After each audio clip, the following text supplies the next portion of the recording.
There are a lot of things that you need to know about news coming out, what type of news you should and shouldn't be trading, and overall how news may affect the markets. I'm going to show you guys how to find certain news events that you probably shouldn't be trading and news events that are pretty much fine to be trading. Before we do that, I want to tell you guys a story. There was this one time that I was trading news and I had my stop loss set to where I would lose $500. Now there's this thing slippage where if news comes out and it hits your stop loss, it may not take you out of the trade with the exact stop loss that you have in mind. This is what happened. One time I had a stop loss set and I was trading news CPI, blew past my stop loss, and I lost $2,000 instead of $500 simply by trading when there's news. So even if there's news and you have a stop loss, you may not get your stop loss hit. Also, before we go into this juicy information, I break down everything.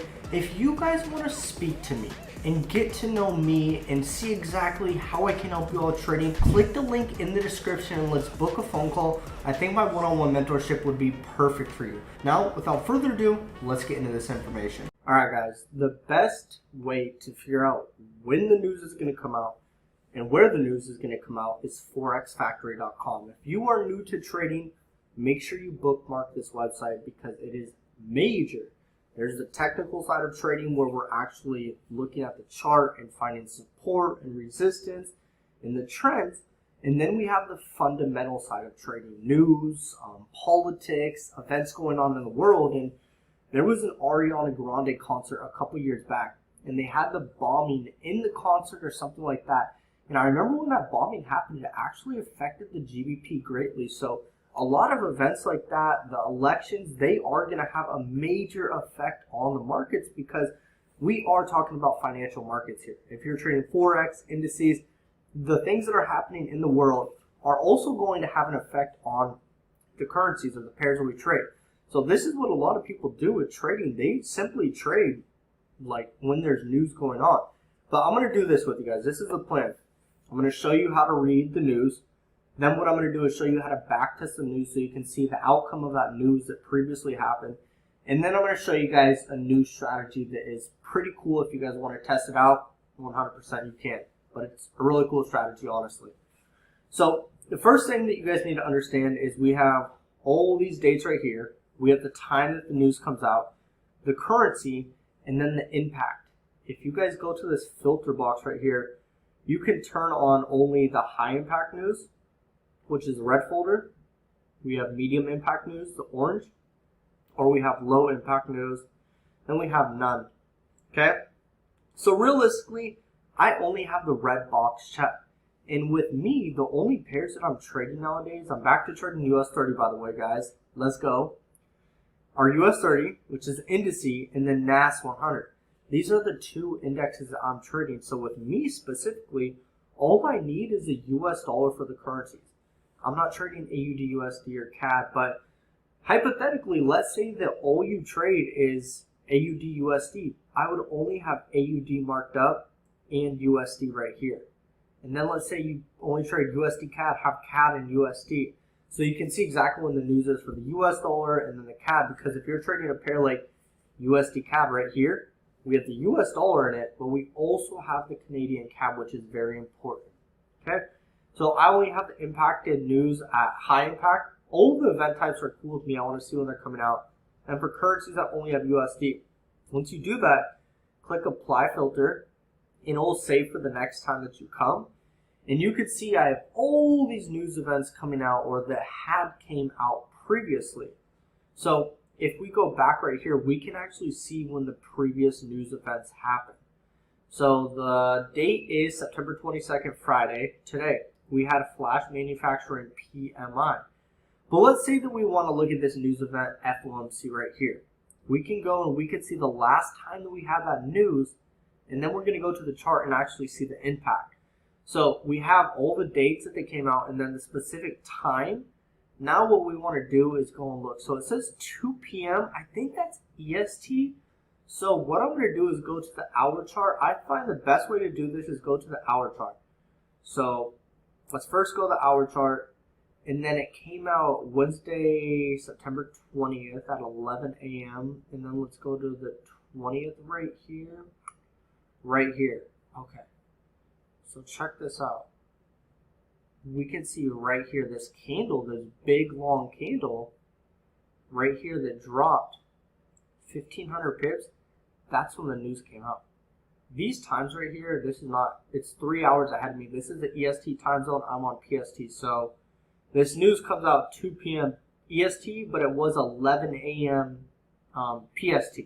So we can see this is where that news was when it came out for FOMC.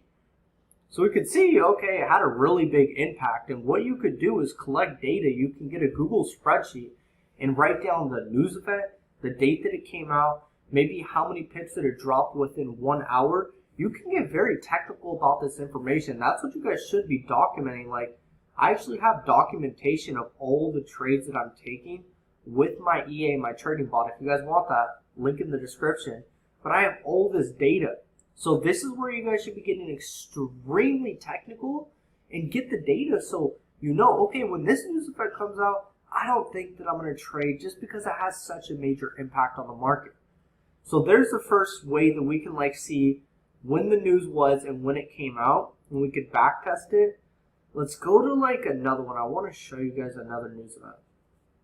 So let's go to unemployment claims, September 7th at 5:30 a.m. 7th right here. Boom. So we could see so it came out at 5:30. What I want to do is go to the 30-minute time frame or a time frame under, because the other news event came out at 11 a.m. So we could see like that whole hour, but this is at 5:30. So if we're on an hour time frame, we can't really see where 5:30 is in between here. So let's go to the minute 15 actually.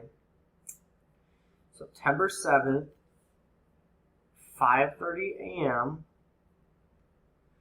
Okay, so we can see, boom, spot on. So the news, it looks like this is where you guys can get super freaking technical and figure out, all right, the news, well, it only had a major impact for this news event for 15 minutes. But like FOMC, it had an impact for a whole hour. So we can get a ton of data just by looking at different time frames as well. So we have, this is the time right here that the news came out, because after this candle closes 5:30. So from 5:30 to 5:45, we can see that unemployment news came out and the market dropped. Let's say from the wick, it did a 665 pip move, which is pretty decent for NAS 100. That'd be double for like US 30. So we could see, okay, well, this news event on NAS 100, it moved 665 pips. Let's go to US 30 and see how it affected the market. September 7th, Thursday, 5:30. Here we are right here. Okay, so we can see the news. So on US 30, let's see how big of a push it had down. It looked like for two 15-minute candles, 30 minutes, it had a nice drop to the downside. So it moved 788 pips from the open of this candle to the close of the second candle right there. Not bad. So this is how you guys are going to be able to back test the news and figure out, okay, well, which news event is going to have the biggest effect and which news event should I maybe stay away from.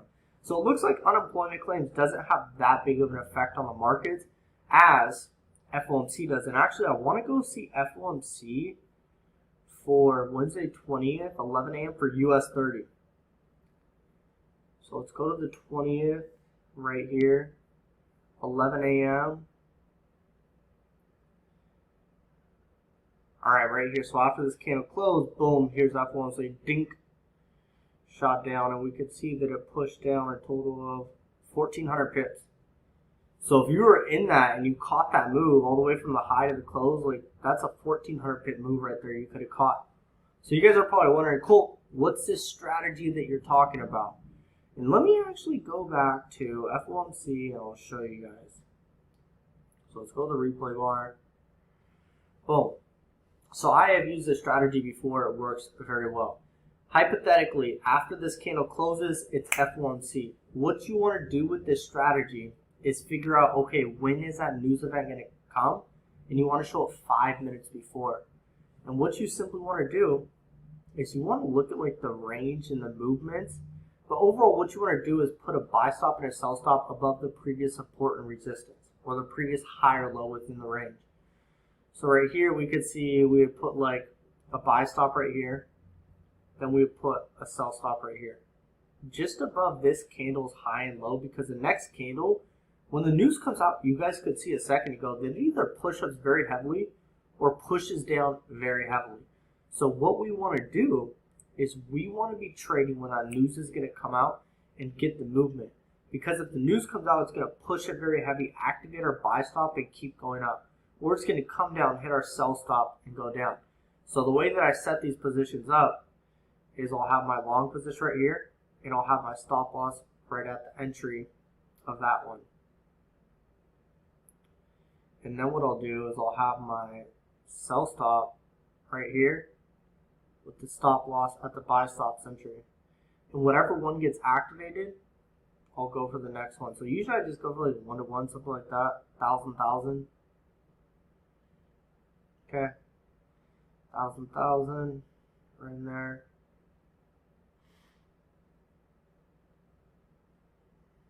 Boom. And then what we could do is we could play this back.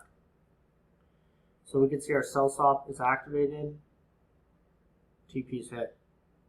That is the strategy. All you're doing is a buy stop and a sell stop. Wherever one gets hit, you delete the other that didn't get activated. Go and get some profits. And you can do this with a lot of pairs, but this isn't like a definite strategy. I would kind of similarize this. I can't even talk. I'd kind of similarize this, if that's even a word, guys. This is more similar to like a gambling strategy, like a martingale or something. So this isn't like 100% accurate, but hey, you can have some fun with it, test it out. Maybe you guys could get some really good results with this, but this is what I wanted to show you in the video. Hope you guys got some value. I'll see you on the next video. Peace out, guys.